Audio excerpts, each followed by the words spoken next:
अस्सलाम वालेकुम। आज हमारे डिस्कशन का टॉपिक है वो रेस्पिरेटरी डिसऑर्डर्स हैं कि रेस्पिरेटरी डिसऑर्डर्स होते क्यों हैं। सबसे पहले हम देखेंगे कि एयर पोल्यूटेंट्स की जो मतलब पोल्यूटेंट्स होते हैं उनकी कंसनट्रेशन बहुत ज़्यादा हो जाती है इन्वायरमेंट में, जिसकी वजह से रेस्पिरेटरी डिसऑर्डर्स बनते हैं। और कुछ होते हैं जो हमें इनहेरिटेंस में मिलते हैं, ठीक है, इनहेरिटेड होते हैं। और सबसे पहला जो हम इसमें देखते हैं रेस्पिरेटरी डिसऑर्डर वो है ब्रोंकाइटिस। सबसे पहले ब्रोंकाइटिस देखते हैं। ब्रोंकाई से निकला है। ब्रोंकाइटिस के वर्ड से ही पता चल ब्रोंकाई की कोई डिजीज़ है, ठीक है। इसमें हमारी जो ब्रोंकाई या ब्रोंक्यूल्स, ठीक है, वो जो है वो इन्फ्लेमेशन हो जाती है, वो सूज जाती हैं, स्वेल हो जाती हैं, ठीक है। क्यों होती हैं? बहुत सारे वायरसेस अटैक कर लेते हैं, बैक्टीरिया अटैक कर लेते हैं, या केमिकल इरिटेंट्स जैसे जो लोग स्मोकिंग करते हैं, टोबैको स्मोक वगैरह। इसमें क्या होता है कि जो एक्सेसिव बहुत ज़्यादा सक्रीशन होती है हमारी ट्यूब्स में, म्यूकस जो है वो पैदा हो जाता है और फिर वो ट्यूब्यूल जो है वो स्वेल हो जाती हैं, ठीक है। और फिर वो हमारी ट्यूब्स जो है साथ ही क्या हो जाती है, नैरो तंग सी पड़ जाती हैं। फिर उसके बाद हम इसकी टाइप्स देखते हैं। तो सबसे पहले अगर टाइप्स की बात करें तो एक्यूट ब्रोंकाइटिस है और क्रॉनिक ब्रोंकाइटिस है। अब इसमें एक्यूट में क्या होता है कि हमें ना 2 वीक के अंदर अंदर पेशेंट जो रिकवर भी हो जाता है, 2 वीक्स के अंदर अंदर, ठीक है। और ये परमानेंट नहीं होती, लॉन्ग लास्टिंग नहीं होती, ना ही ये कोई डेंजरस डिजीज़ होती है, ठीक है। क्रॉनिक में क्या होता है, 3 मंथ्स से लेकर 2 ईयर्स तक इसको लग जाते हैं ट्रीट होने में। ये लॉन्ग लास्टिंग होती है। इसमें क्रॉनिक इन्फ्लेमेशन हो जाती है ब्रोंकाई की, ठीक है, बहुत ज़्यादा, ठीक है। इसके सिम्टम्स में क्या आएगा कि सिम्टम्स की मतलब अगर ये डिजीज़ होती है तो हमें पता चल जाएगा, हमें क्या क्या इफेक्ट्स होंगे। एक तो हमें कफ होगी, माइल्ड होगी, विजिंग होगी, छींक वगैरह, ठीक है, फीवर होगा, चिल, शॉर्टनेस ऑफ ब्रीथ। जब भी हम कोई हार्ड वर्क करेंगे तो हमें क्या हो जाएगी, शॉर्टनेस ऑफ ब्रीथ। ये आप लोग देख रहे हैं, ये नॉर्मल ब्रोंकाई है और ये है इन्फ्लेम्ड ब्रोंकाई, ठीक है। ये सूज गई है, ठीक है। इसके ऊपर वायरसेस, बैक्टीरिया और केमिकल इरिटेंट्स ने अटैक कर लिया, ठीक है। ये जो है ये हमारी ब्रोंकाइटिस डिजीज़ है। अब हम दूसरी डिजीज़ ले लेते हैं, एम्फीसीमा की बात करते हैं। तो एम्फीसीमा में क्या होता है कि जो हम जहाँ पे गैस एक्सचेंज होनी होती है, ठीक है, एल्वोलाई मैंने पिछले लेक्चर में भी बताया था क्या होता है। जो एल्वोलर डक्ट से आगे होती है वो एल्वोलाई होती है, और जो हर एल्वोलाई है वो क्लस्टर ऑफ पाउचेस की शेप में होते हैं, इसमें साथ कैपिलरीज अटैच हुई होती हैं, ठीक है। यही वही एरिया होता है जहाँ पे क्या होता है, जहाँ पे गैसेस एक्सचेंज होनी होती है, ठीक है। ये जो है वॉल्स, इसकी वॉल्स जो हैं वो टूट जाती हैं, ठीक है। अब इधर ठीक है, लेकिन इधर जो है वॉल्स टूट गई हैं और लार्जर सैक बन गया। सैक तो है लेकिन बहुत ज़्यादा एरिया, सरफेस एरिया लेस हो गया, ठीक है। यहाँ पे तो इधर से इधर चल जाती थी, इधर से इधर चली जाती थी, ऐसे, ठीक है।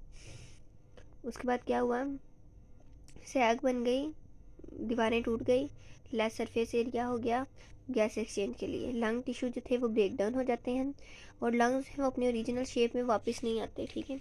जब वो वापस नहीं आएंगे आफ्टर एक्सहेलेशन, जब किसी भी एयर को बाहर निकालना होगा, ठीक है, तो वो अपनी ओरिजिनल पोजीशन में वापस नहीं आते। सो जो एयर होती है वो पुश्ड आउट नहीं हो सकती और जो एयर है वो ट्रैप्ड हो जाती है, जब उधर मतलब उधर ही रहती है लंग्स में, ठीक है।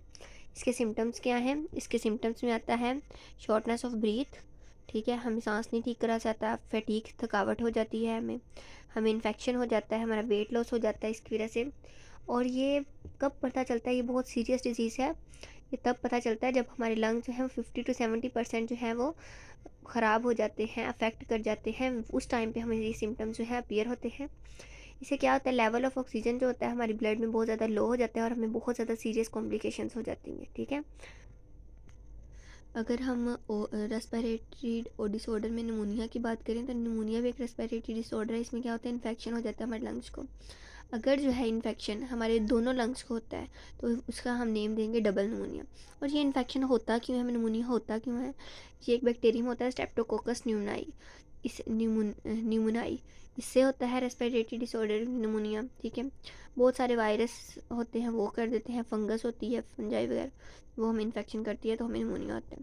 और इसका प्रोसेस क्या होता है, जब कोई भी पॉजिटिव एजेंट, ये जो मैंने बैक्टीरियम बताया है, वायरल बताया है, फंगस बताया है, ये जो है जब एल्वोलाई में एंटर हो जाता है और वहाँ पे सेटल डाउन हो जाता है और नंबर को इंक्रीज़ कर लेता है, फिर क्या होता है, हमारे जो लंग टिश्यू होते हैं वो ब्रेक हो जाते हैं, ठीक है। इसकी वजह से एरिया जो है वो, जितना भी एरिया जब ब्रेक हो जाएंगे तो एरिया जो है वो पस के साथ और फ्लूइड के साथ जो है वो फील अप हो जाएगा, ठीक है। उसके बाद में सिम्टम्स देखते हैं तो high fever, shivering, cough with spectrum production, ठीक है, बलगम वगैरह की बात कर लेते हैं, ठीक है। शॉर्टनेस ऑफ ब्रीथ, पेशेंट्स जो स्किन कलर होता है वो डस्की और पर्पलिश का हो जाता है, ठीक है, क्योंकि पुअर ऑक्सीजनेशन हो जाती है, ब्लड में ऑक्सीजन की बहुत ज़्यादा कमी हो जाती है, ठीक है। इसके लिए हमें क्या करना चाहिए कि हमें निमोनिया ना हो, हमें ये रिस्पिरेटरी डिसऑर्डर ना हो, तो हमें बहुत सारी वैक्सीन्स लेनी चाहिए। जो वैक्सीन है ना, ये जो है, ये वैक्सीन जो है ये प्रिवेंट करती है निमोनिया। कौन से? जो एस निमोनाई यानी स्टेप्टोकोकस निमोनाई जो है वो कोज करती है। और एंटीबायोटिक्स बहुत सारी लेनी चाहिए जो बैक्टीरियम के खिलाफ हमें लड़ने से भी बचाती है। अब हम बात कर लेते हैं अस्थमा की।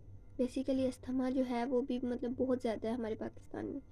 ये भी एक एलर्जी की फॉर्म में होता है, ठीक है। इसमें क्या होता है, हमारी जो ब्रोंकाई और ब्रोंक्यूल्स होते हैं वो भी इन्फ्लेम्ड हो जाते हैं, मतलब वो भी उसमें भी सूजन आ जाती है, बहुत ज़्यादा म्यूकस की प्रोडक्शन होती है। और हमारे जो जहाँ से हम सांस लेते हैं, हमारे ट्रैकिया वगैरह वहाँ पे नैरो हो जाती हैं, ठीक है, तंग पड़ जाती हैं, ठीक है। उसके बाद अस्थमा पेशेंट्स में क्या होता है कि जो उनकी ब्रोंकाई और ब्रोंक्यूल्स होते हैं वो सेंसिटिव होते हैं डिफरेंट एलर्जेंस के लिए, यानी जो एलर्जी कोज करते हैं, जो अस्थमा कोज करते हैं, जैसे होगी डस्ट पार्टिकल हो गया, स्मोकिंग हो गया, परफ्यूम्स हो गया, पोलन्स हो गए, इन सब से ये अस्थमा होता है, ठीक है। ये फिर अस्थमा पेशेंट्स होते हैं, ठीक है।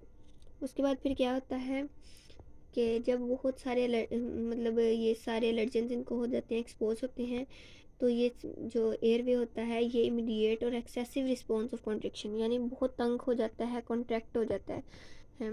उसके बाद फिर क्या होता है, फिर हमें डिफ़िकल्टी होती है ब्रीथिंग में, हम सही से सांस नहीं ले सकते। हमें, अगर मैं इसकी सिम्टम्स की बात करूँ तो ये वेरी करती हैं पर्सन टू पर्सन, ठीक है, चेंज होती रहती है। जैसे शॉर्टनेस ऑफ ब्रीथ होगी, विजिंग हो गई, शॉर्टनेस ऑफ ब्रीथ हो गई, जिसमें क्या होता है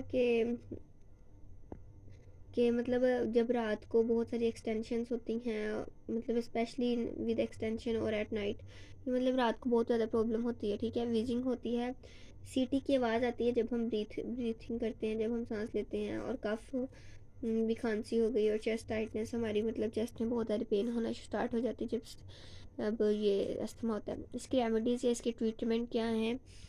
तो जो केमिकल्स होते हैं उनके अंदर एबिलिटी होती है कि वो ब्रोंकाई और ब्रोंक्यूल्स को मतलब डायलेट कर सकें, ठीक है। और ये भी ट्रीटमेंट होता है अस्थमा का।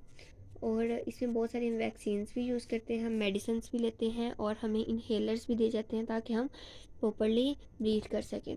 ये नॉर्मल है। जब इसके ऊपर एलर्जेंस ने अटैक किया आकर, तो क्या हुआ, इसके अंदर म्यूकस के पैदा होना शुरू हो गया, इसने कॉन्ट्रैक्ट कर दिया, ठीक है। ये कॉन्ट्रैक्टेड ब्रोंकस है, ठीक है। ये अस्थमा है। ये हमारे पास डिजीज़ थी।